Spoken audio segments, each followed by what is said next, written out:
تکبیر، نعرے نصارت۔ ہمارے مرشد حضور سید الصابرین مخدوم علی احمد صابر کلیر رضی اللہ تبارک و تعالیٰ کے دیار کے حوالے سے کہ وہ مجھے کلیہ شریف میں مدعو کرنا چاہتے ہیں، میں علامہ زاہد صاحب سے کہنا چاہتا ہوں کہ آپ صابر پاک کے نام پر مجھ سے تاریخ طلب کرتے ہیں، واللہ تاللہ باللہ اگر صابر پاک کے نام پر مجھ سے جان طلب کر لی جائے تو اللہ ایک نہیں ہزاروں جانیں عطا کریں، تو میں ہزاروں جانیں دینے کے لیے تیار ہوں۔ تاریخ کی حیثیت کیا ہے؟ تاریخ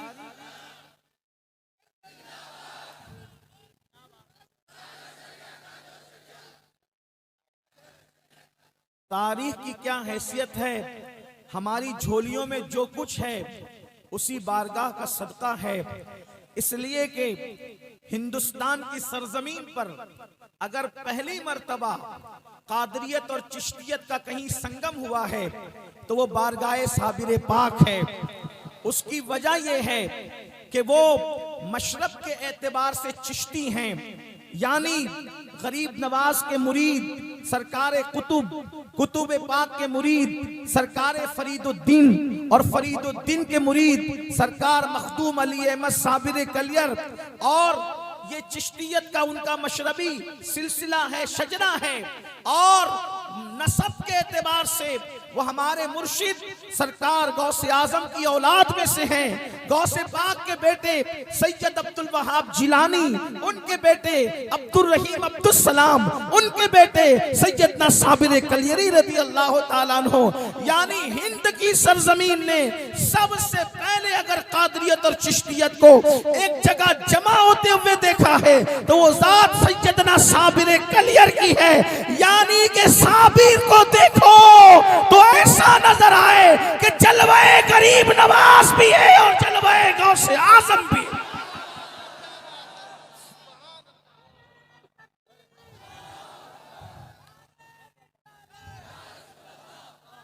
آپ جب یاد فرمائیں گے فقیر حاضر ہے اور سر کے بل حاضر ہے۔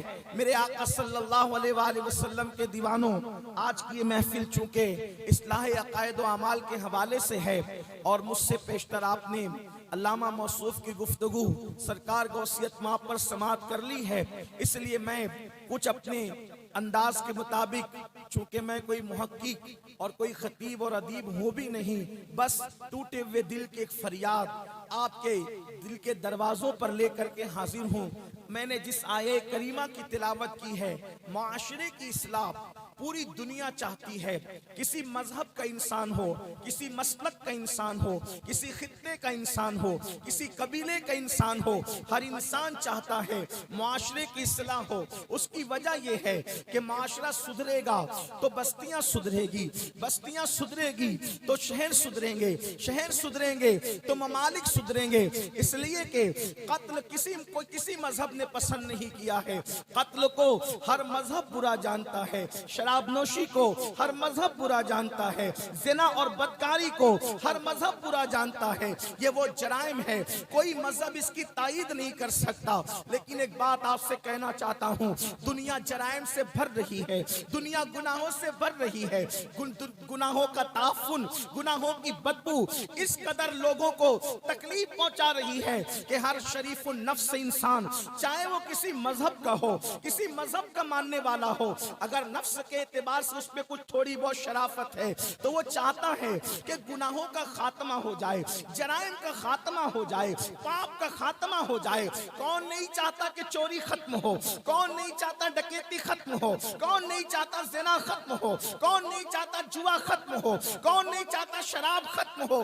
حتیٰ کہ اللہ اکبر، جو لوگ ان جرائم میں خود مبتلا ہیں، اگر وہ گفتگو کریں تو وہ بھی کہتے ہیں کہ ہم ان کا خاتمہ چاہتے ہیں۔ لیکن ایک بات آپ سے